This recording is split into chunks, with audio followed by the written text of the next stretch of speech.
Cette conférence, intitulée Transhumanisme et nouvelles technologies, enjeux et défis, se veut vraiment être une introduction à une réflexion que nous allons mener avec des conférenciers de haut niveau tout au long de cette année 2017-2018 et peut-être même probablement au-delà de cette année.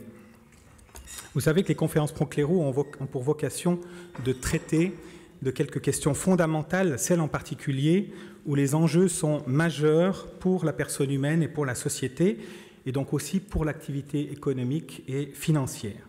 Ces enjeux, parce que majeurs, deviennent des défis que notre responsabilité personnelle, collective, sociétale se doit d'essayer de relever. Que nous nous en rendons compte ou non, nous sommes en train de vivre un tournant historique. De plus en plus nombreux sont les auteurs qui essayent de regarder en face ce tournant, de le comprendre, de l'analyser et d'en dévoiler au grand public les tenants et les aboutissants, afin que chacun puisse en prendre la mesure et éclairer son discernement et assumer sa part de responsabilité. Ces auteurs, des essayistes, philosophes, théologiens, historiens, médecins, ingénieurs, entrepreneurs, spécialistes de prospective scientifique, économique et politique, parlent de ce tournant historique, qu'ils y soient favorables ou plutôt réticents, avec un vocabulaire, somme toute à chaque fois, radical. Je vous en donne quelques exemples. Habermas se pose la question, l'avenir de la nature humaine vers un eugénisme libéral, point d'interrogation. Ray Kurzweil parle du voyage fantastique. Jérémy Rifkin de la troisième révolution industrielle. Bernadette Pinceau de Vincent, les vertiges de la technoscience. Pierre Giorgini, la transition fulgurante, suivi d'un autre livre, La fulgurante recréation. Jacques Ellul, le système technicien. Franck Damour, la tentation transhumaniste. Luc Ferry, la révolution transhumaniste. Jean-Marie Schaeffer, la fin de l'exception humaine. Laurent Alexandre, la mort de la mort. Et le petit dernier qui vient de sortir de Harari, Homo Deus, dont vous allez entendre parler dans les prochains jours, déjà 100 000 exemplaires vendus en quelques jours. Homo Deus, une brève histoire de l'avenir. Toutes ces formules fortes expriment à leur manière un bouleversement qui est en train d'advenir. Certains y voient une occasion inouïe de progrès et d'autres y voient un immense danger, un danger irréversible pour l'avenir de l'humanité tout entière. De notre côté, nous ne saurions rester des spectateurs peu éclairés et passifs devant ce tournant historique qui commence déjà à s'inviter et qui s'invitera de plus en plus, que nous le voulions ou non, dans nos vies personnelles et familiales. Dans nos vies personnelles et familiales, il suffit de penser à notre rapport personnel aux nouvelles technologies, à l'éducation des enfants dans ce rapport aux nouvelles technologies, à la protection de l'intimité et de la vie privée, au rapport à la santé, à notre positionnement par rapport aux questions bioéthiques qui entourent désormais inévitablement la vie à donner ou la vie à naître, à la manière de prendre en charge la fin de vie de nos proches et de la nôtre. Mais aussi, cela va s'inviter dans nos responsabilités professionnelles. Comme dirigeant d'entreprise, il suffit de penser à la stratégie et au choix d'investissement des entreprises. Comme DRH, il suffit de penser à l'organisation du travail, à la robotisation, à l'avenir de la relation entre la personne humaine et le travail. Comme directeur des SI, systèmes d'information, il suffit de penser à la place de l'intelligence artificielle et à son rapport à la personne humaine et au travail. Comme asset manager, il suffit de penser au discernement des finalités des fonds mis sur le marché, du développement de la gestion algorithmique des fonds. Comme investisseur ou comme conseiller en investissement, il suffit de penser aux critères de sélection des investissements lorsqu'ils touchent aux technosciences, etc., etc., etc. Cette conférence est introductive. Elle n'a donc pas l'ambition d'être le dernier mot sur le transhumanisme et sur les nouvelles technologies, mais d'être modestement un premier mot qui puisse nous permettre de saisir les enjeux majeurs et très complexes de ce tournant historique et nous donner les premières clés de discernement adéquates afin de nous rendre capables d'assumer nos responsabilités avec hauteur de vue et justesse. Nous allons dérouler notre réflexion en 3 temps. D'abord, nous allons essayer de comprendre de quoi il s'agit lorsque nous parlons d'un côté de transhumanisme, qu'il faut mettre au pluriel, car il prend déjà des formes et des contenus variés, et de l'autre, de nouvelles technologies. Ensuite, nous allons décliner 3 écueils à éviter et une attitude à adopter. Et dans un dernier temps, nous allons affirmer 10 certitudes qui peuvent éclairer notre réflexion et notre discernement. Premier point donc, transhumanisme et nouvelles technologies, de quoi s'agit-il? Notre monde se technologise de plus en plus et cette technologisation est désirée par nos contemporains car ils en ont déjà expérimenté, même partiellement, mais au quotidien, son utilité, son efficacité, mais tout aussi ce qu'elle peut apporter de confortable et d'agréable. La référence à une vie toujours plus facile, toujours plus longue, toujours plus qualitative, grâce aux nouvelles technologies, ne peut pas ne pas faire rêver. Face à ces promesses, le transhumanisme, même dans sa compréhension la plus élémentaire, reste bien souvent pour nos contemporains quelque chose de très abstrait, voire même d'inconnu. Donc, avant d'aborder le transhumanisme, regardons de plus près ce qui nous est plus immédiatement accessible, à savoir les nouvelles technologies, les technosciences. Les nouvelles technologies, technosciences, sont souvent rassemblées sous le concept de grande convergence NBIC. N pour nanotechnologie, B pour biotechnologie, I pour technologie de l'information et C pour technologie du cerveau, sciences cognitives. Voyons à grands traits ce qui constitue ces NBIC. D'abord, les nanotechnologies.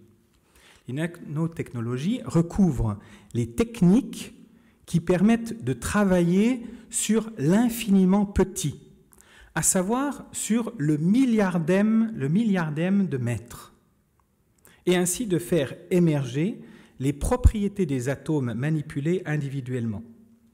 Ces propriétés qui étaient inconnues jusqu'ici deviennent désormais utilisables dans d'autres domaines et sont ainsi à l'origine d'innovations très variées. Par exemple, des pneus qui ne s'usent plus, des vitres auto-nettoyantes, des textiles capables de passer du chaud au froid. Les nanotechnologies ouvrent des champs d'innovation gigantesques, en particulier dans les domaines de l'électronique, de l'aéronautique, mais aussi de l'agriculture, de la médecine. Le passage à l'échelle nanométrique permet en effet de faire des combinaisons entre les atomes, les neurones, les gènes et les bits des ordinateurs, et donc d'effacer facilement la frontière entre l'inerte, la matière, et le vivant. D'effacer la frontière entre le naturel et l'artificiel. Les biotechnologies. Les biotechnologies constituent l'ensemble des méthodes et des techniques qui utilisent comme outils des organismes vivants, des cellules végétales, animales ou humaines, ou des parties de ceux-ci, des gènes, des enzymes, en vue d'applications industrielles et médicales. On pense bien sûr aux OGM, mais au-delà de cela, c'est toute une nouvelle ingénierie du vivant qui est en train de se mettre en place. Les biotechnologies permettent de traiter et de reconstituer des tissus ou des organes particuliers dans le corps humain, de créer des puces à ADN qui détectent des anomalies génétiques prédisposant à des pathologies, de produire des nanomédicaments qui peuvent soigner très localement des cellules cancéreuses. Avec cela, et au-delà de cela, les nanobiotechnologies ouvrent la possibilité vertigineuse de modifier les génomes c'est-à-dire de modifier le vivant, et bien plus de fabriquer, vraiment j'utilise le mot fabriquer, des morceaux de vivant artificiels grâce à des cellules vivantes synthétiques. Désormais, il est possible de façonner le monde atome par atome à cette échelle nanométrique pour laquelle il n'y a pas de différence de structure entre la matière inerte et la matière vivante. Le vivant peut être modifié en étant programmé et reprogrammé à l'aide d'algorithmes et de simulations. Le séquençage intégral de l'ADN permettra dans quelques années de modifier le génome humain et de créer de l'humain à la carte. Parmi les innovations récentes, qui vient d'ailleurs pour une part d'une Française, Emmanuelle Charpentier, il y a ce que l'on appelle, c'est pas très facile en français, le CRISPR-Cas9, qui veut dire en français les courtes répétitions en palindrome regroupées et régulièrement espacées. Ça ne nous éclaire pas beaucoup plus, mais on va peut-être l'appeler, il est plus connu sous le nom de ciseaux à couper l'ADN, qui n'a pas fini de faire parler de lui. Il permet de séquencer le génome et peut donc être utilisé pour éradiquer certaines maladies, par exemple le paludisme, la dengue, le virus Zika, le virus Ebola. Il peut modifier le génome humain en supprimant ou en ajoutant des gènes ou encore en les activant ou en les rendant muets. Le CRISPR-Cas9 est un moyen efficace et facilement accessible de manipulation du génome humain. Les technologies de l'information. Elles permettent de connecter entre eux des milliers de chercheurs de par le monde et en temps réel et de partager immédiatement toute innovation. C'est révolutionnaire. Cette méthode, ce monde open source, construit une intelligence collective qui annonce l'émergence de l'intelligence artificielle. La puissance de calcul du numérique est désormais colossale. Il est possible aujourd'hui de traiter 1 million de milliards d'opérations en une seconde. Et en 2030, ce sera 1000 milliards d'opérations par seconde. En outre, la matière et l'énergie peuvent être exprimées en termes d'information. Cela signifie que l'information représentative de la matière analysée, par exemple le génome, peut être numérisée, stockée, modifiée, éditée et transmise. Ce travail est fait par un algorithme. L'algorithme, c'est un programme d'instruction, un processus d'opération logique les plus astucieuses et les plus performantes possibles, une façon de décrire dans ses moindres détails comment procéder pour faire quelque chose, comment partir d'un état pour parvenir à un résultat. Nous avons un exemple très symbolique de la puissance des algorithmes à travers les victoires successives d'un algorithme sur le champion d'Europe du jeu de Go en 2015 et sur le champion du monde en 2016. Ces victoires sont dues à l'accroissement exponentiel à la fois de la puissance de calcul, mais aussi des capacités de stockage, ainsi qu'aux performances des algorithmes eux-mêmes. Cela donne l'impression d'une puissance sans limite, d'autant plus que des chercheurs développent peu à peu des algorithmes auto-apprenants. L'intelligence artificielle ambitionne, dans ces conditions, d'être l'intelligence de l'homme augmenté de demain. C'est les sciences du cerveau. Les sciences du cerveau offrent une meilleure connaissance du cerveau et permettent ainsi d'envisager le développement de l'intelligence artificielle avec pour objectif la possibilité de connecter de l'intelligence artificielle sur le cerveau humain. Grâce à l'amélioration constante de la puissance informatique, les 100 milliards de neurones du cerveau humain deviendront peu à peu accessibles à des analyses qui permettront de comprendre comment sont stockés les éléments de notre mémoire, mais aussi nos émotions. Ces découvertes seront fondamentales, en particulier pour lutter contre les maladies dégénératives. Mais elles serviront aussi à créer des interfaces cerveau-ordinateur, des puces intégrées dans le cerveau ou interfacées via un casque muni de microélectrodes permettront au cerveau humain d'être connecté aux bases de données universelles, Internet par exemple, et capable peut-être à terme de communiquer directement par la pensée d'humain à humain. Voilà donc à grands traits, tout en sachant que tout cela évolue chaque jour, ce que sont les NBIC. Nous pouvons retenir qu'effectivement, les NBIC constituent une grande convergence, car existent entre ces 4 grandes disciplines des interconnexions et des synergies croisées, telles que cela confère désormais à chaque discipline une puissance d'innovation technologique inégalée dans l'histoire des sciences et des techniques. Les 4 composantes de la convergence NBIC se fertilisent mutuellement. Les nanotechnologies s'appuient sur les innovations de l'informatique et sur les découvertes et expérimentations en sciences du cerveau. Elles donnent les moyens aux biotechnologies de manipuler profondément le vivant.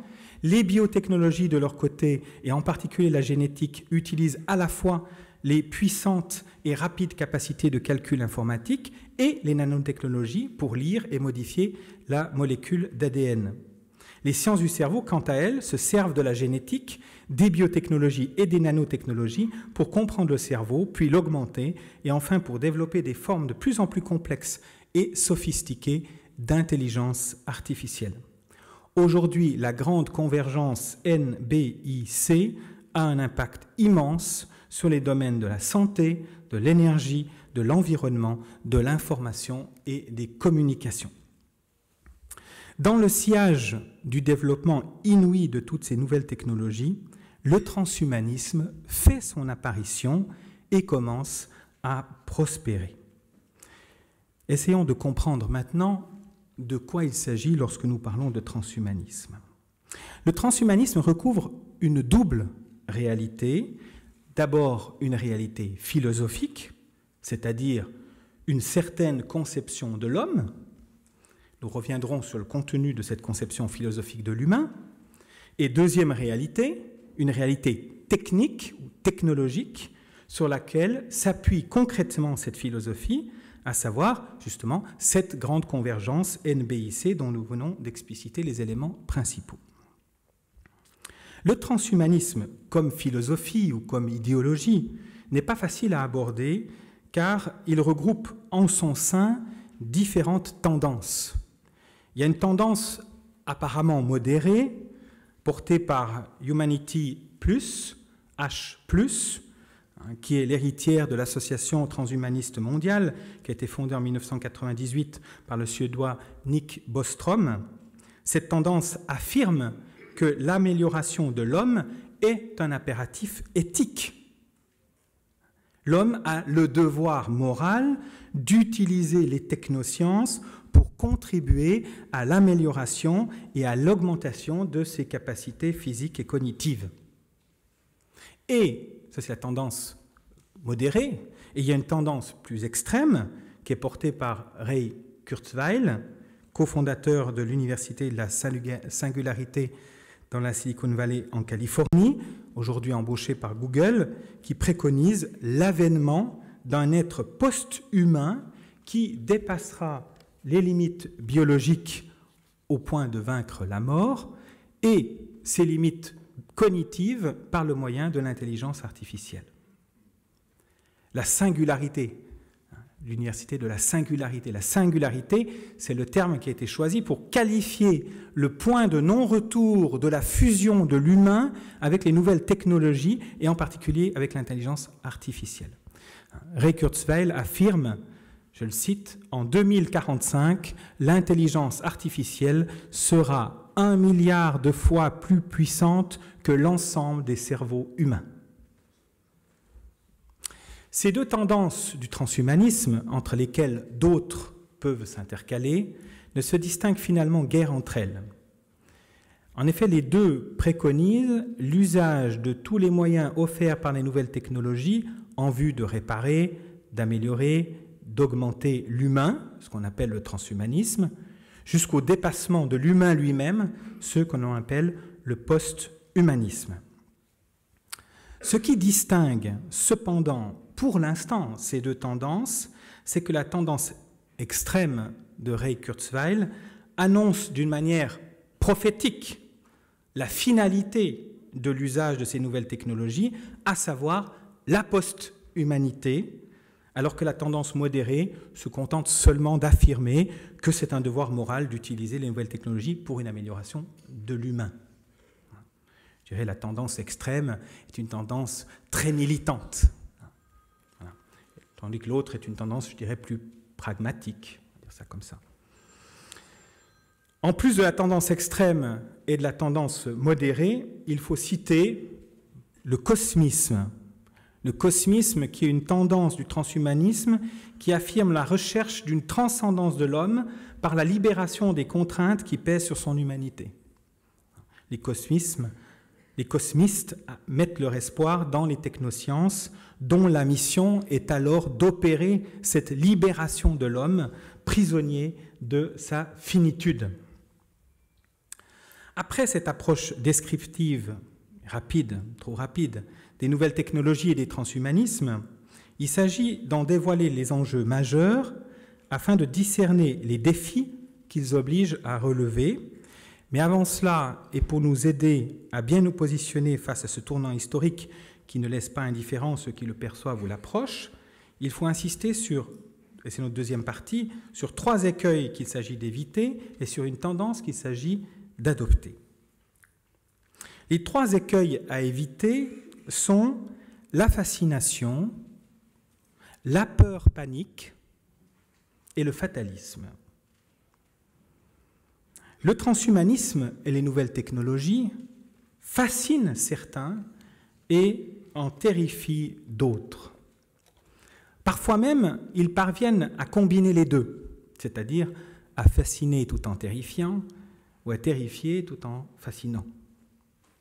Il est intéressant de souligner que le théologien luthérien allemand Rudolf Otto, dans son livre intitulé « Le sacré », qui était publié en 1917, qualifie justement le sacré comme étant un mystère à la fois fascinant et terrifiant. C'est bien révélateur de ce que le transhumanisme et les nouvelles technologies touchent à quelque chose de sacré, puisqu'il fascine et terrifie. Outre la fascination et la peur panique, c'est bien souvent le fatalisme, c'est-à-dire cette sorte d'acceptation passive, de consentement inconscient au mouvement qui est en cours, de ralliement à ce qui paraît inéluctable, cette forme de déterminisme qui a bien souvent le dernier mot. Donc le premier écueil à éviter, la fascination. De fait, dès que l'on découvre les avancées technologiques désormais à portée de main, nous pouvons être fascinés et ne voir en elles qu'une opportunité pour améliorer un bien-être ou augmenter une performance physique ou intellectuelle. Nous pouvons être fascinés par ce que peut offrir la convergence NBIC pour réparer les handicaps les plus lourds ou guérir les maladies les plus meurtrières. Nous pouvons être fascinés au point de ne considérer que les espérances, la plupart du temps légitimes, que peuvent porter de nouvelles technologies et ainsi ne plus être capables de discerner objectivement les conséquences à long terme des innovations technoscientifiques.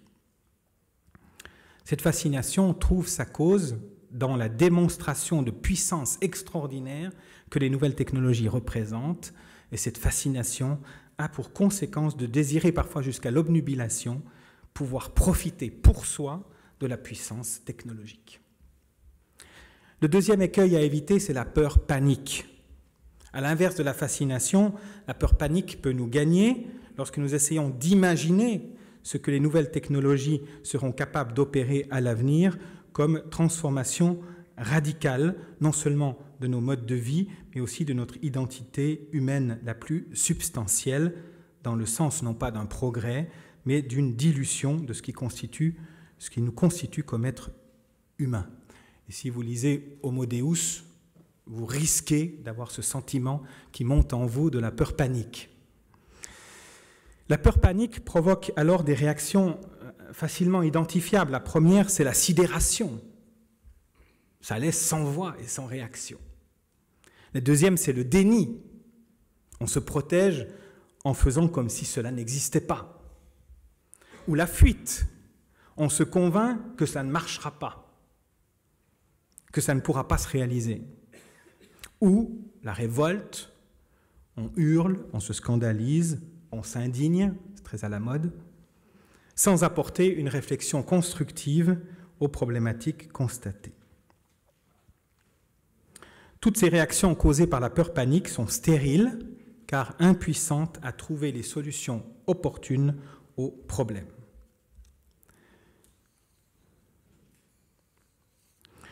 Le troisième écueil à éviter, c'est le fatalisme, c'est-à-dire cette acceptation passive d'une situation. C'est probablement l'écueil le plus répandu. En effet, l'évolutionnisme d'un côté, à savoir ce courant de pensée extrême qui cherche à tout expliquer et à tout justifier par l'évolution, et de l'autre, l'individualisme, façonne l'esprit et les raisonnements de la majorité de nos contemporains. Remettre en cause, même discuter l'évolution, la recherche, l'innovation, la science, l'amélioration, l'augmentation, la croissance est chose non seulement impossible, mais quasi criminelle. Le fatalisme est un des fruits toxiques de l'évolutionnisme. Quant à l'individualisme, qui marque si profondément nos contemporains, il empêche de penser une nature humaine commune, d'envisager un vrai projet de vie en société, de travailler à un bien commun et authentique, et conduit à un fatalisme social qui peut s'exprimer de la manière suivante: peu importe ce qui peut arriver à l'humanité entière, pourvu que cela se passe bien pour moi. Le fatalisme social. Peu importe ce qui peut arriver à l'humanité entière, pourvu que cela se passe bien pour moi. Alors, quelle est l'attitude à adopter, puisqu'il faut éviter ces trois écueils? Eh bien, c'est la lucidité. C'est bien la lucidité qui doit être de rigueur. La lucidité garde le meilleur de ce qui fascine, à savoir le génie humain. L'homme est génial. Ce génie humain qui est à l'origine de toutes les innovations technologiques. La lucidité garde aussi ce qu'il y a de positif dans la peur, à savoir le fait d'alerter, d'être prudent. C'est positif. La lucidité garde enfin ce sentiment que la responsabilité et l'engagement sont les moyens nécessaires pour ne pas se laisser emporter par le cours des choses.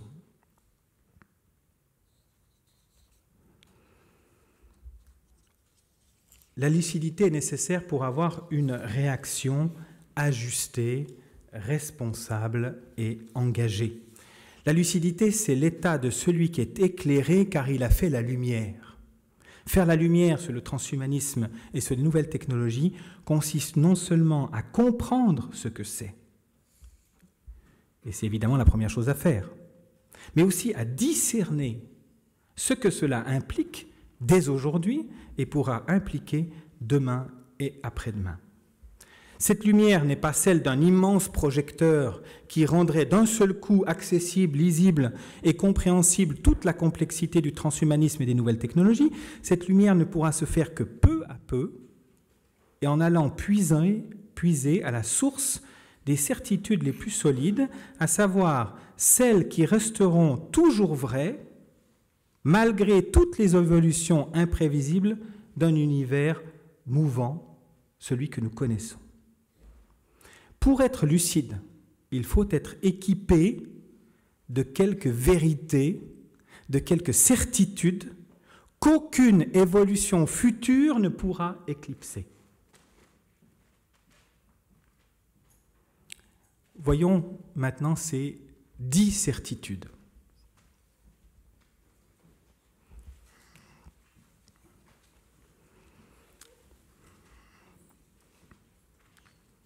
Il y aura d'abord une certitude méthodologique.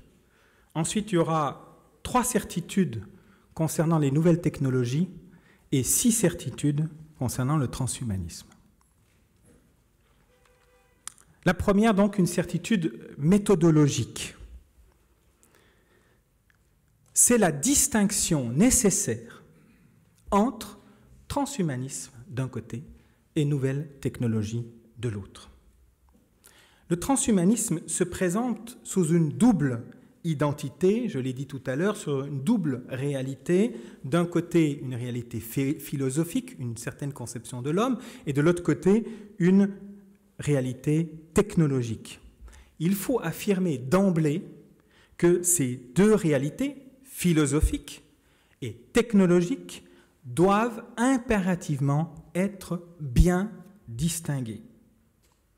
De la même manière qu'il y a une distinction à faire entre évolution, c'est une évidence l'évolution, et l'évolutionnisme, entre la science et le scientisme, eh bien, il y a une nette distinction à faire entre nouvelles technologies et transhumanisme comme philosophie, comme idéologie.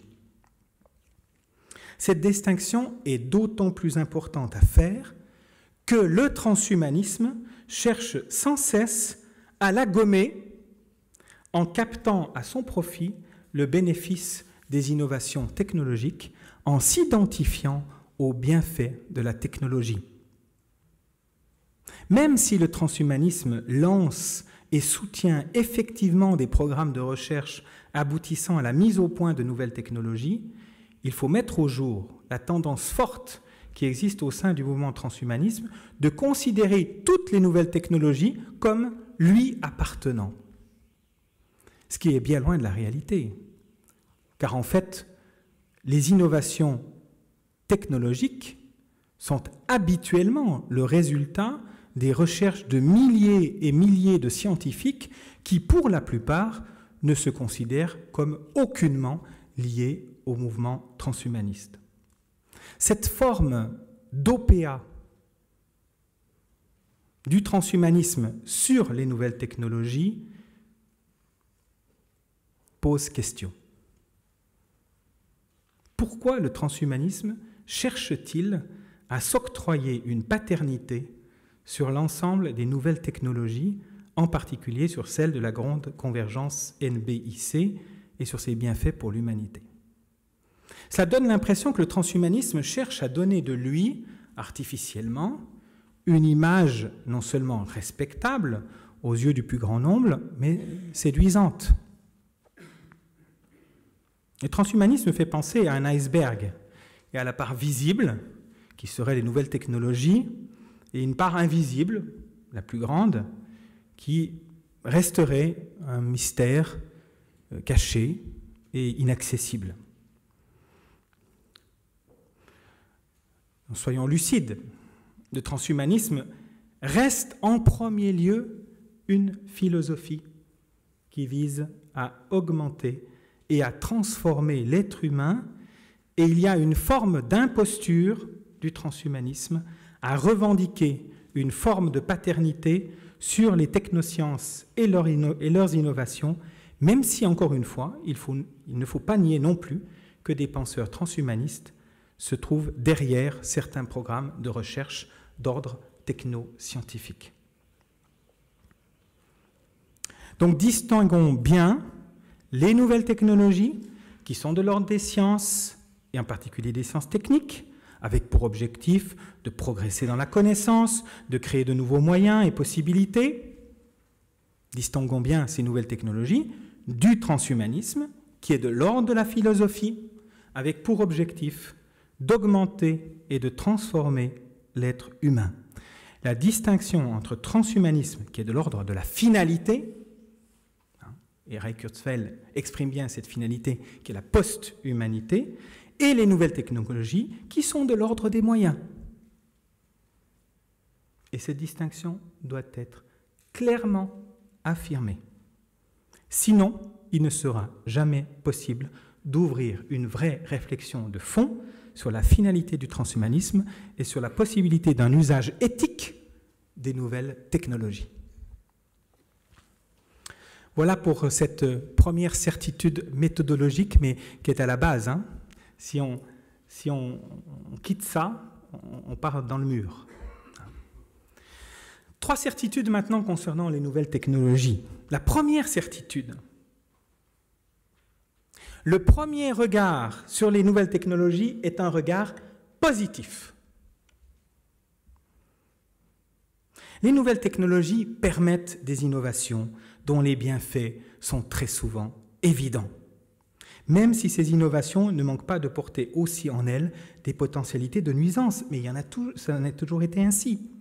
Le couteau est bien pratique pour trancher le pain ou pour découper la viande. Il devient terrible lorsqu'il est utilisé par un terroriste pour tuer quelqu'un en pleine rue. L'eau est nécessaire à toute vie. Pourtant, lorsque l'eau devient incontrôlable, elle a un pouvoir de dévastation et de destruction massif. Il en va de même du feu, si nécessaire pour cuire les aliments, qui chaque été, pourtant, nous donne de constater les immenses incendies de forêt qu'il est capable de provoquer. Les nouvelles technologies et leurs innovations ne sont donc pas à craindre en tant que telles. Au contraire, nous pouvons légitimement nous réjouir d'une part des nouvelles technologies, car elles sont le fruit de l'intelligence humaine et de son ingéniosité. C'est le fruit du génie humain. Et se réjouir aussi des innovations technologiques qui en résultent, en ce qu'elles sont capables d'améliorer la qualité de vie des hommes et des femmes d'aujourd'hui et de demain. Le pape Benoît XVI, dans son encyclique Caritas in Veritate du 29 juin 2009, insiste sur ce regard positif qu'il s'agit de porter sur la nouvelle technologie. Je le cite, « La technique est une réalité profondément humaine, liée à l'autonomie et à la liberté de l'homme. Elle exprime et affirme avec force la maîtrise de l'esprit sur la matière. La technique permet de dominer la matière, de réduire les risques, d'économiser ses forces et d'améliorer les conditions de vie. » C'est le numéro 69 de Caritas in Veritate. Le pape Benoît XVI voit donc positivement les innovations technologiques, car elles peuvent contribuer au développement de la personne humaine et de la société, dans la mesure où elles sont à leur service et pour leur bien. La technophobie ne peut donc pas être une attitude à la hauteur des problèmes en jeu. Deuxième certitude concernant les nouvelles technologies. La maîtrise des risques ne suffit pas. La maîtrise des risques ne suffit pas. Pour beaucoup de scientifiques, pour la plupart des transhumanistes, pour beaucoup de nos contemporains, et par principe, les sciences, et donc aussi les technosciences, doivent progresser librement et sans contrainte. Certains reconnaissent cependant qu'une limite peut être mise à cette liberté d'innovation technologique qui est celle des risques éventuellement encourus.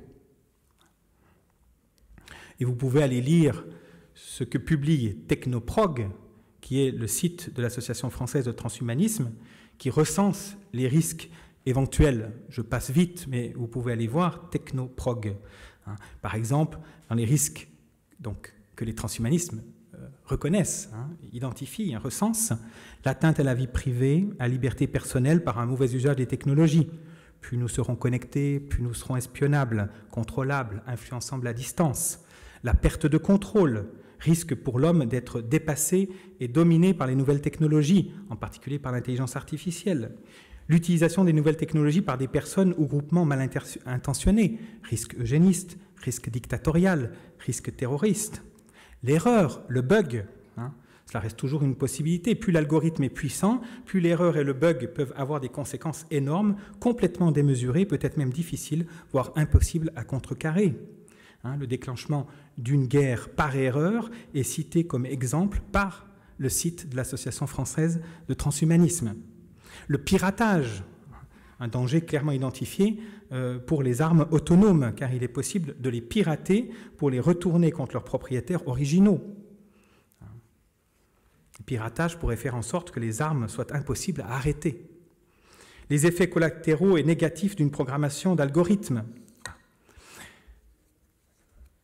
Tous ces risques, et il y en a plein d'autres certainement, qui sont identifiés déjà par l'Association française de transhumanisme. La volonté de maîtriser les risques potentiels est louable, évidemment. Mais ça reste totalement insuffisant. Sinon, cela laisserait entendre qu'il est licite de faire tout ce qui peut se faire grâce aux nouvelles technologies, dans la mesure où, simplement, les risques majeurs sont écartés.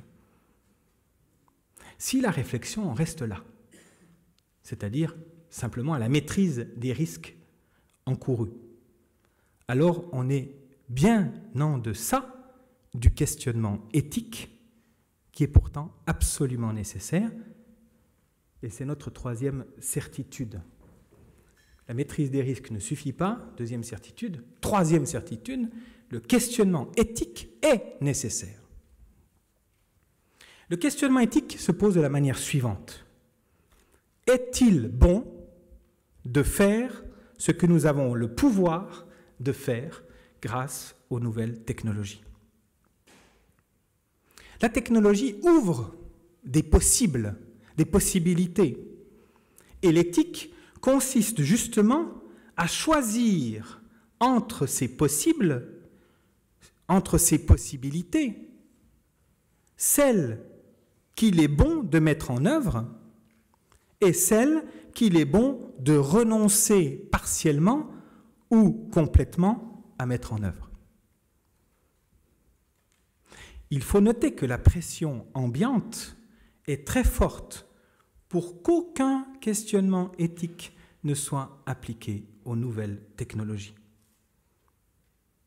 Et d'ailleurs, intéressant de noter au passage, le curieux décalage entre l'importance de plus en plus grande que les États donnent au principe de précaution pour de nombreux comportements souvent banals de la vie humaine et sociale, et la non-application de ce même principe de précaution à des innovations technologiques qui peuvent avoir un impact jamais atteint jusqu'à ce jour sur la personne humaine et sur l'ensemble de la société. C'est fulgurant comme décalage. Il y a là une disproportion vertigineuse. Le questionnement éthique, à savoir, est-il bon de faire ce que nous avons le pouvoir de faire grâce aux nouvelles technologies? Ce questionnement éthique exprime l'enjeu majeur des nouvelles technologies et de leurs innovations, à savoir contribuer dans la réalité au bien de la personne humaine et de la société. Cet enjeu, parce qu'il est majeur, devient un défi à relever absolument. Ce défi gigantesque consiste dans le fait de discerner en quoi et jusqu'où une innovation technologique contribue réellement au bien de la personne humaine et plus largement de l'ensemble de la société. Ce discernement éthique devrait décider de l'usage ou non de l'innovation technologique. Et c'est là que nous sommes à un tournant de l'histoire de notre humanité. Sommes-nous capables, dès maintenant, et avant qu'un point de non-retour ne soit franchi, d'assumer le questionnement éthique au sujet des nouvelles technologies et de leurs innovations?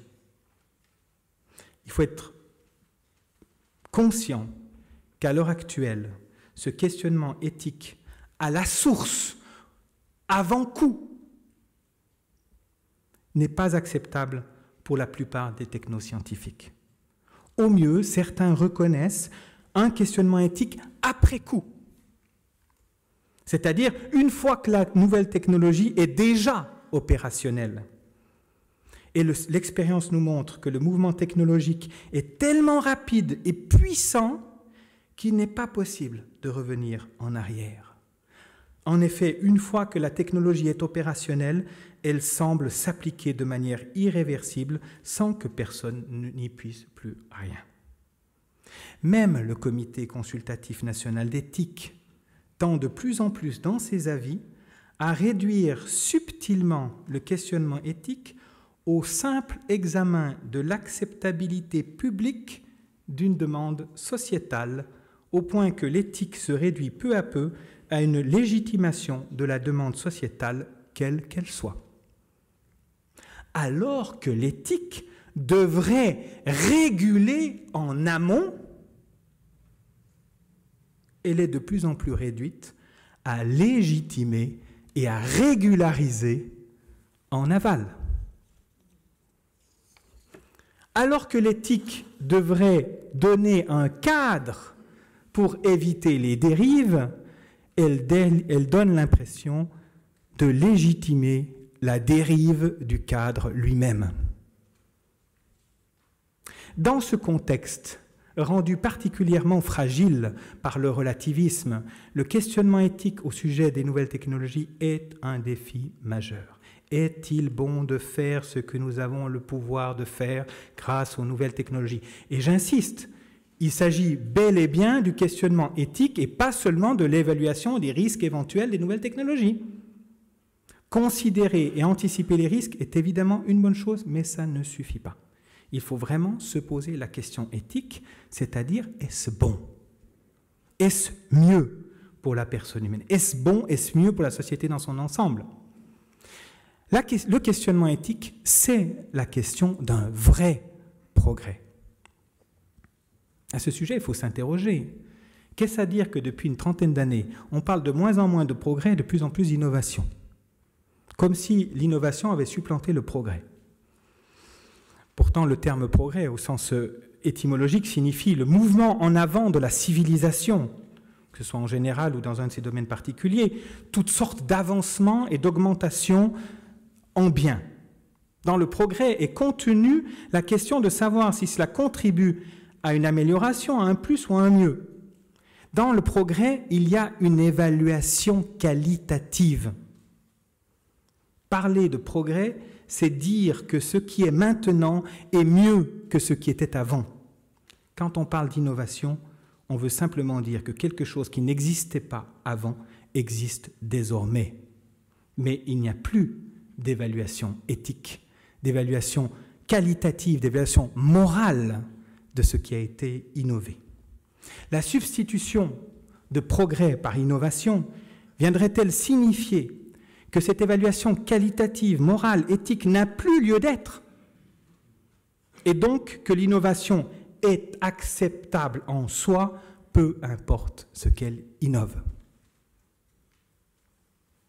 Ne plus aborder la question du progrès revient à affirmer l'autoréférencement et la toute-puissance des technosciences. L'innovation est acceptable en soi, peu importe le contenu de cette innovation et son impact sur la personne humaine et sur la société. La question du progrès humain et social est donc au cœur du questionnement éthique et du discernement à opérer au sujet des nouvelles technologies et de leurs innovations. Si cette question est la plupart du temps mise de côté, c'est par déficit de référentiel pour y répondre. Identifier ce qui est un progrès humain et social implique de savoir ce qu'est l'être humain et sa vie en société. Le transhumanisme rend cette appréciation impossible en brouillant les frontières de l'humain. Jusqu'ici, les frontières de la nature humaine étaient aisément repérables entre ce qui est humain et ce qui est inhumain. Nous étions habitués à déceler l'inhumain dans l'infra-humain. En effet, ce qui est inhumain pour nous, c'est d'abord ce qui se rapproche du bestial, de la cruauté sauvage des bêtes.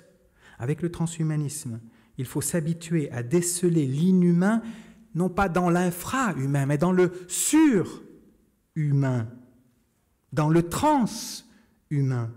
Et ce n'est pas évident pour nous, étant donné notre tendance à dire que tout ce qui va vers le plus va vers le mieux. En conséquence, dans ce contexte transhumaniste où la frontière anthropologique entre l'humain et l'inhumain a sauté, les nouvelles technologies ont le champ libre pour avancer sans contrainte.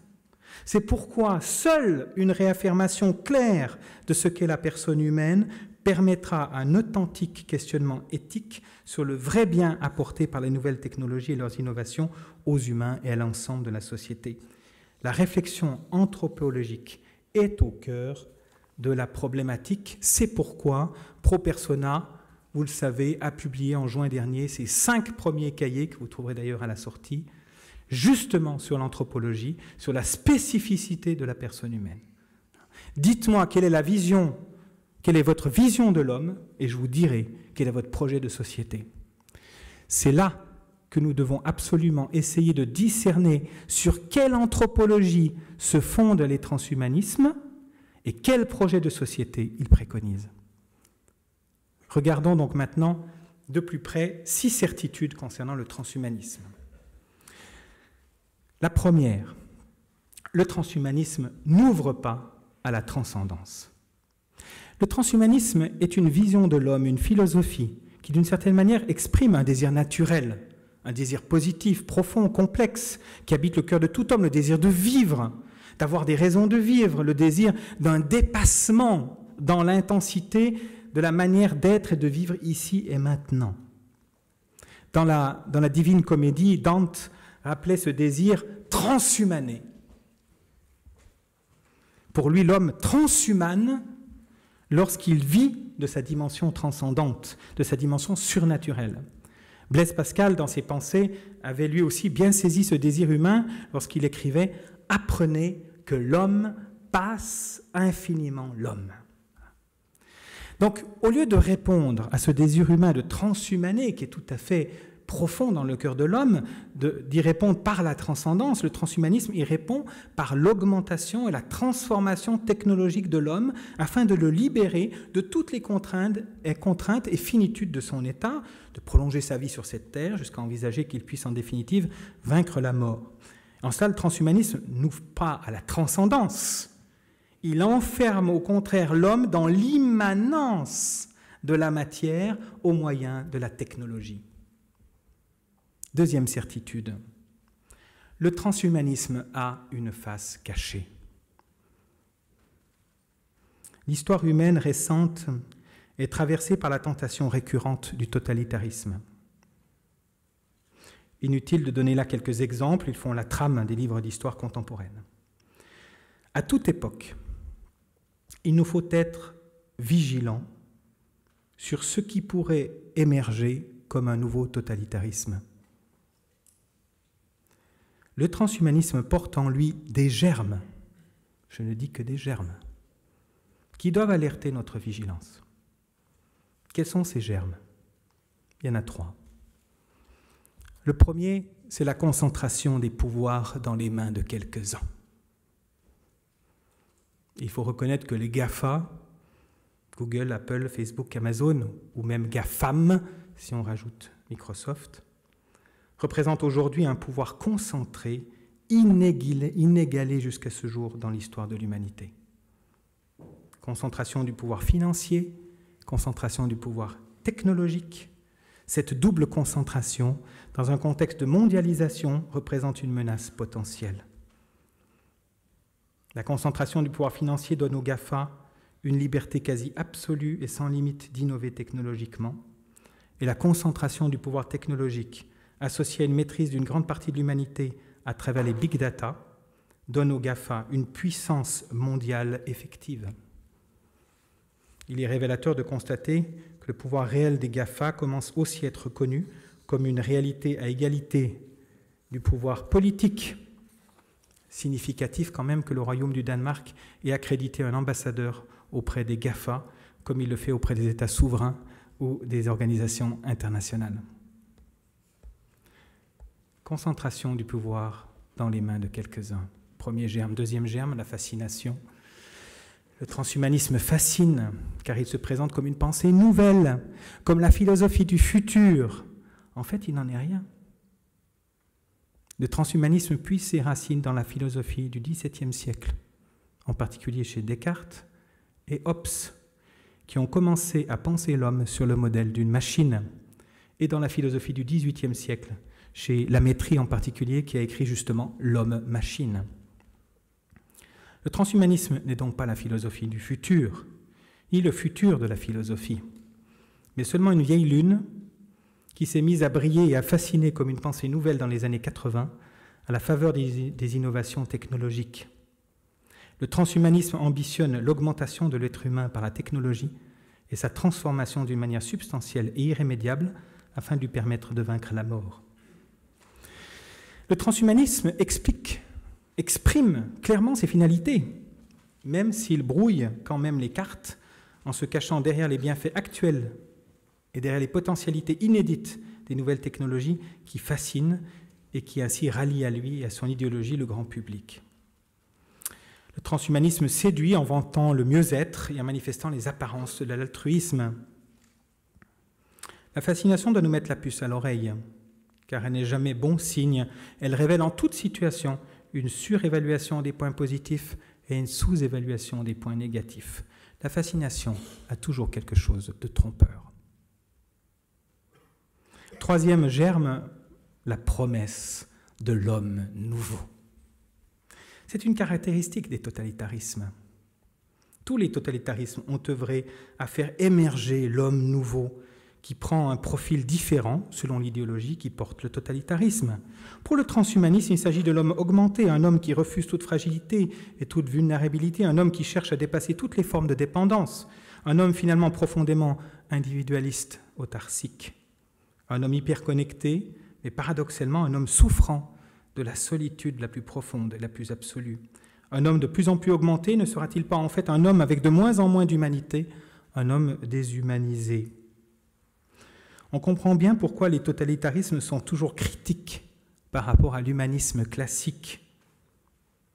En effet, lorsque l'humanisme classique défend l'homme humain, il devient un obstacle au libre développement de l'homme nouveau, de l'homme déshumanisé, que les totalitarismes veulent faire émerger et pouvoir manipuler.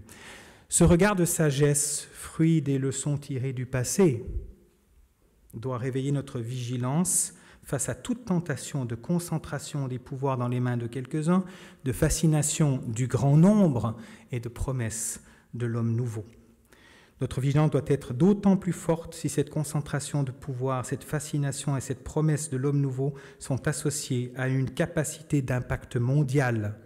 Ayons bien à l'esprit que la tentation du totalitarisme latente en toutes circonstances et que l'humanité ne veut pas se permettre de se laisser surprendre ou séduire une fois de plus par elle. Troisième certitude. Le transhumanisme porte un nouveau projet de société. Nous devons avoir à l'esprit que l'avenir de l'homme, même celui qui se dessine au loin, se lit dans les projets de société qui sont portés par les philosophies, les idéologies, les religions. L'adage philosophique bien connu, ce qui est dernier dans l'exécution est premier dans l'intention, nous pousse au discernement. Quelle est l'intention profonde du transhumanisme et qu'est-ce que cette intention produira comme société lorsqu'il aura mis son programme à exécution?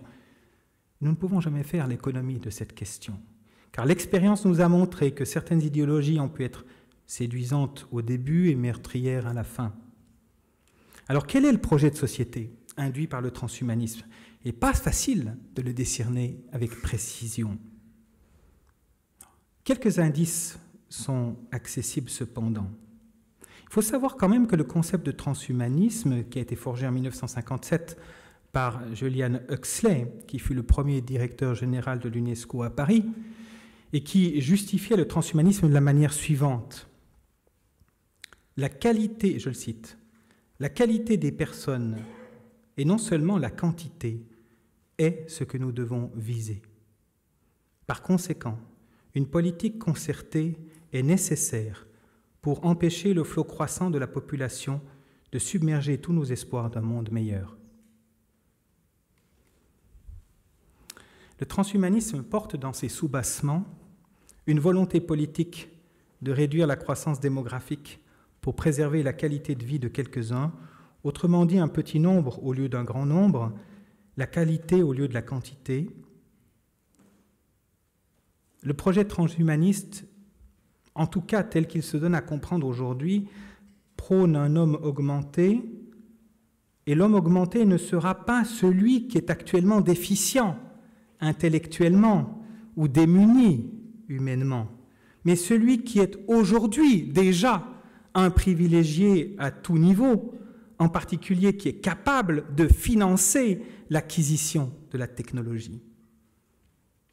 On peut penser que le transhumanisme porte en lui le projet d'une société divisée au moins en deux. D'un côté, l'homme augmenté, et de l'autre, l'homme qui est aujourd'hui encore considéré comme normal, même s'il est pauvre physiquement, psychiquement, intellectuellement, relationnellement, matériellement, mais qui demain ne sera même plus normal, mais diminué, car la tendance ira vers l'augmentation, même si elle ne pourra que rester marginale pour des raisons purement financières. Il y aura deux humanités, une augmentée et l'autre non augmentée. L'humanité augmentée concentrera en elle toujours plus de pouvoir, alors que l'humanité non augmentée sera de plus en plus démunie, car l'écart entre les deux ne cessera de se creuser. Un projet d'une société divisée en deux, un petit groupe d'hommes augmentés, une immense masse d'hommes non augmentés, est-ce le projet de société que veut construire le transhumanisme? C'est une question très importante. À la décharge du mouvement transhumaniste américain, ce projet de société n'est pas exprimé, en tout cas pas clairement. À écouter ces fers de lance, le transhumanisme ressemble plus aujourd'hui à une recherche complètement égocentrée, voire même un peu paranoïaque, sans véritable projet de société, juste un individualisme habité par la peur de la souffrance et de la mort, peur poussée à son paroxysme. Il n'en reste pas moins qu'un risque demeure. Après la mort de ceux qui n'auront pas réussi à vaincre la mort, qui s'emparera du mouvement transhumaniste? Les États-Unis, dans son pouvoir politique, ne pourront pas faire l'économie de la maîtrise du pouvoir technologique. D'autant plus face à une Chine qui est en train d'aller encore plus vite que les chercheurs de la Silicon Valley et avec encore moins de soucis éthiques. L'enjeu politique mondial est majeur, car la Chine a dans ses gènes cette capacité d'élaborer un vrai projet politique de conquête avec une population très unifiée. Le transhumanisme pourrait être l'idéologie qui succédera tout en douceur au communisme chinois disparaissant et qui portera un esprit de conquête et de domination mondiale. Ces quelques réflexions prospectives nous montrent qu'un regard de sagesse sur l'avenir nous pousse à interroger le transhumanisme sur son projet de société. Quatrième certitude, le transhumanisme est un athéisme. Le transhumanisme est un athéisme et un athéisme jusqu'au boutiste. Nietzsche déclarait la mort de Dieu. Les transhumanistes vont encore plus loin en déclarant la mort de la mort. Nietzsche annonçait un surhomme, un Übermensch, habité par une volonté de puissance. Les transhumanistes vont encore plus loin en annonçant l'homme augmenté et transformé qui aura une puissance toujours croissante grâce à la technologie jusqu'à chercher à vaincre la mort. Le transhumanisme, comme tout athéisme, veut se donner les moyens de réussir, remplacer Dieu par l'homme augmenté. De tout athéisme, nous devons nous méfier, car l'histoire nous a déjà montré de nombreuses fois qu'il n'y a pas d'athéisme gentil. Il n'y a pas d'athéisme inoffensif. L'athéisme est un engagement militant qui refuse Dieu et son projet d'amour et du salut pour l'humanité. Lorsqu'on perd Dieu de vue, lorsque l'on perd le sens de Dieu, lorsqu'on cesse de contempler son mystère et sa volonté, cela a deux conséquences logiques. La perte du sens de la personne humaine et la perte du sens de la limite. Cinquième certitude, le transhumanisme perd le sens de la personne humaine. La perte du sens de la personne humaine est une conséquence logique de l'athéisme. En effet, quand on ne voit plus Dieu, on ne voit plus non plus celui que Dieu a créé à son image, à savoir la personne humaine. Dieu est brouillé. Son image, la personne humaine, est aussi brouillée. Dieu est refusé. Son image, la personne humaine, est aussi refusée. Dieu est vidé de son identité. Son image, la personne humaine, est aussi vidée de son identité. La perte du sens de la personne humaine dans sa dignité, dans son intégrité, dans sa transcendance, est une réalité violente dans le transhumanisme. Fondamentalement, le transhumanisme est un matérialisme. Il ne voit dans la personne humaine qu'une matière, qu'un corps. Il ne reconnaît dans ce corps ni la dimension humaine, à savoir ses facultés que sont la raison et la volonté, ni la dimension de l'esprit, qui est cette fine pointe de l'âme ouverte à la transcendance et donc à la relation à Dieu. Les transhumanistes réduisent l'intelligence au cerveau et a donc un fonctionnement neuronal certes complexe. Ils ne voient pas en l'intelligence humaine sa capacité de penser, c'est-à-dire d'induire, de déduire, d'analyser, de synthétiser, de mettre en relation des éléments qui n'ont en soi rien à voir entre eux, d'imaginer, de créer, d'inventer, de projeter. Pour eux, l'intelligence artificielle n'est dès lors qu'une intelligence humaine augmentée, une intelligence humaine plus. C'est une supercherie. Car ce qui est appelé intelligence artificielle n'est pas une intelligence au sens de l'intelligence humaine. En effet, l'intelligence dite artificielle n'est qu'une puissance de calcul, certes très rapide, plus rapide que l'intelligence humaine, au point de donner à croire qu'elle va dépasser l'intelligence humaine. C'est là qu'est la supercherie. Les transhumanistes donnent à croire que l'intelligence dite artificielle pourra se déployer indépendamment de l'intelligence humaine, alors qu'elle est au contraire complètement dépendante de l'intelligence humaine qui doit programmer l'intelligence artificielle pour qu'elle puisse fonctionner. L'intelligence dite artificielle n'est pas capable de penser au sens humain du terme. Elle est juste capable de calculer. Penser n'est pas calculer.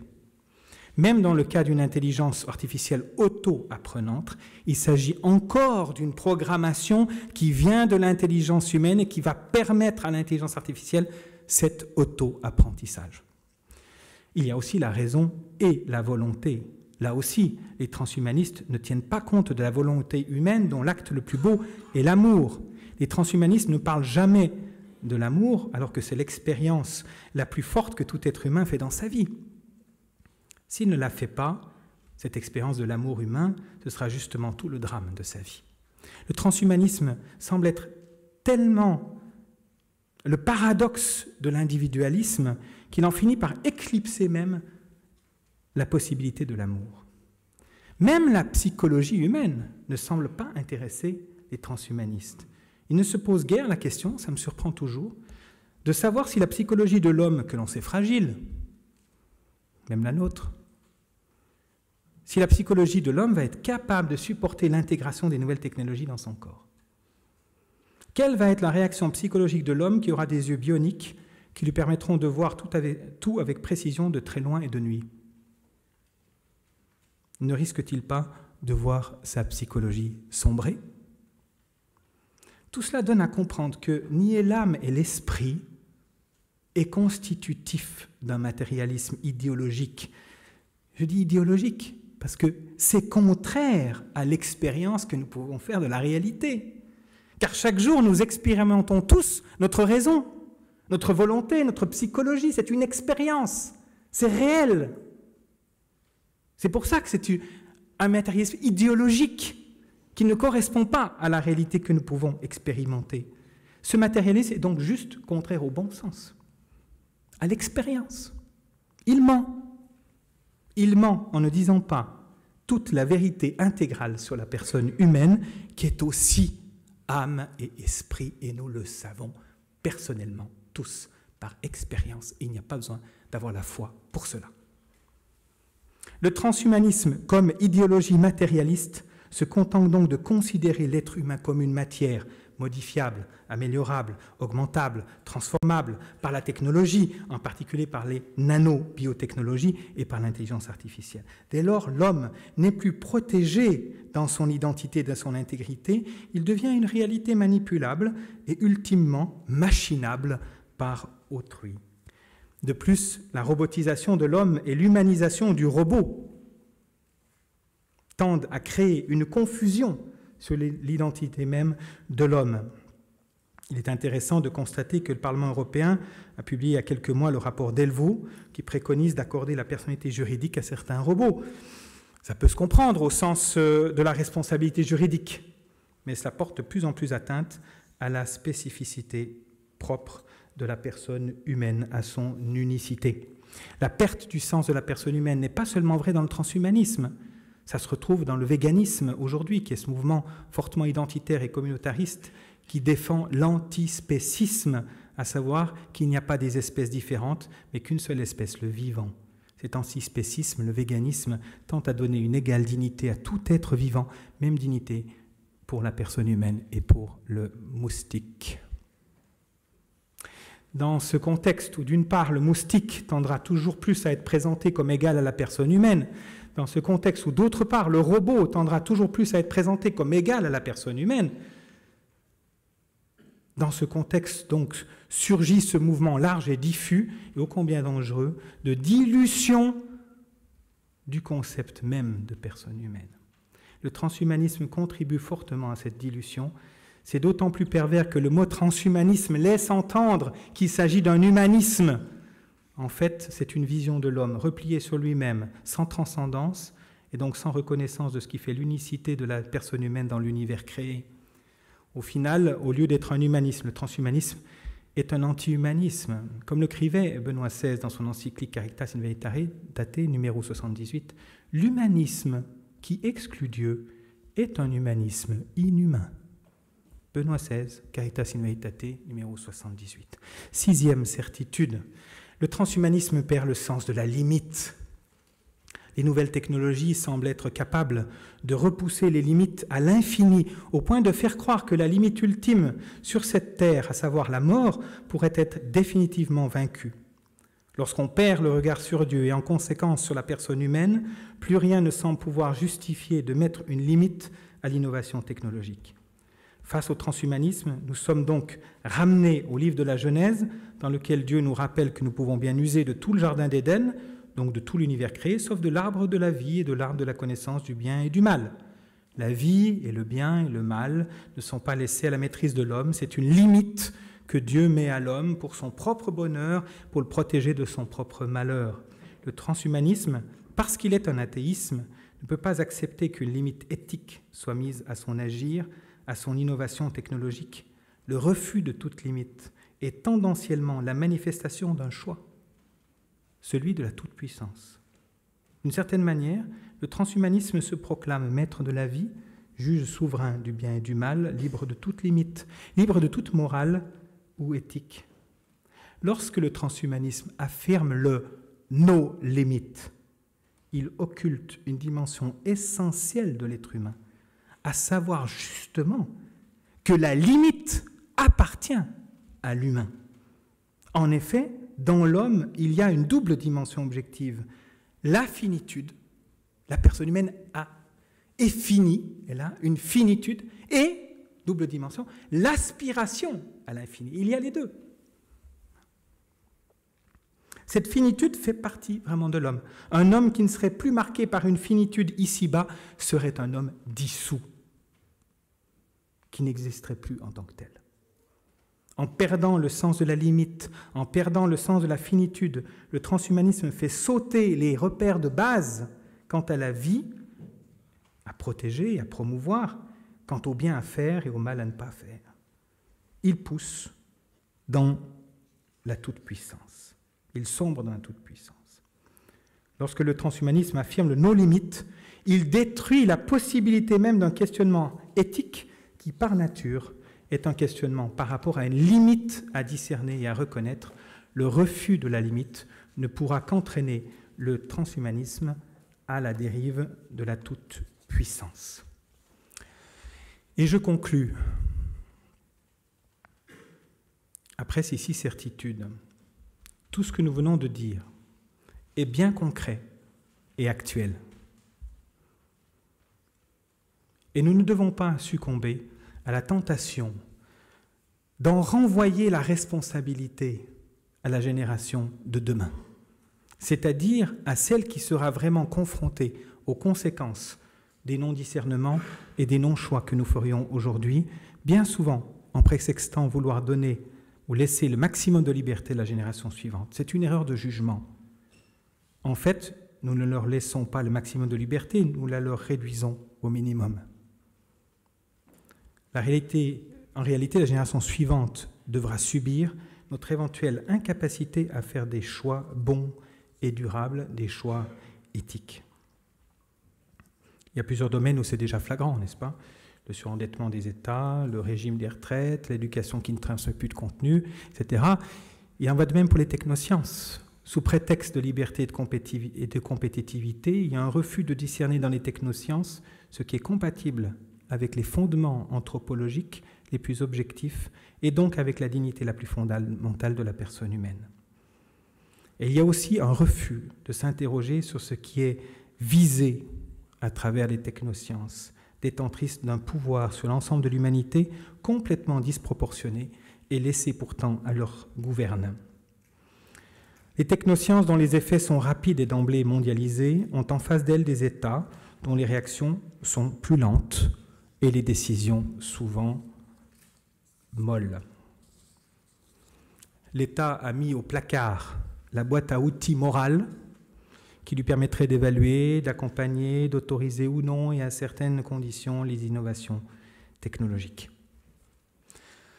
Alors, après avoir éveillé ou réveillé nos consciences face au transhumanisme, face à sa capacité de réduire l'homme à l'état de machine ou de robot, face à sa capacité de le déshumaniser en le technologisant, il faut vivifier le sens de nos propres responsabilités. Que disons-nous? Que faisons-nous? Qu'allons-nous dire? Qu'allons-nous faire? Chacun est renvoyé, bien sûr, à sa conscience et à ses possibilités d'engagement. Mais laissez-moi terminer en insistant sur notre toute première responsabilité. Face à un transhumanisme matérialiste qui tente à réduire la personne humaine à un amas de cellules manipulables, qui donc ne voit pas ou plus la personne humaine dans sa dignité, dans sa grandeur, dans sa beauté, il nous revient d'affirmer que nous voulons voir la personne humaine à l'œil nu, et non pas seulement à travers des microscopes nanométriques. À travers les microscopes nanométriques, tous les hommes se ressemblent. Ils ressemblent même aux animaux sous de très nombreux aspects. À l'œil nu, chaque personne humaine est absolument unique. La personne humaine ne se réduit donc pas à ses atomes, à ses molécules et à ses gènes. Elle est à chaque fois un visage unique. Dans le regard humain se voit la profondeur de l'âme. Que verrons-nous dans un regard bionique? Un œil vide qui ne sera plus connecté à l'âme. La grandeur de l'homme réside ultimement dans sa capacité d'aimer. Le premier antidote à cette fuite en avant du transhumanisme, c'est simplement de choisir d'aimer, de vivre toutes les relations humaines avec ce désir d'aimer. Quand l'amour habite notre vie, nous en mesurons la profondeur, la grandeur, l'éternité. Alors la mort ne nous fait plus peur, elle n'est qu'un passage vers la plénitude de ce que nous avons goûté ici-bas. La vraie réponse au transhumanisme, c'est l'amour au quotidien, à travers des regards, des paroles, des gestes simples, mais absolument uniques. Cet amour, aucune technologie ne saura jamais le produire, même si elle saura probablement le parodier, car lui, il faut absolument un cœur et une intelligence pleinement humains. Le besoin d'aimer et d'être aimé de tout être humain qui n'est pas pris en compte par le transhumanisme conduira ultimement le transhumanisme à l'impasse. Merci de votre attention.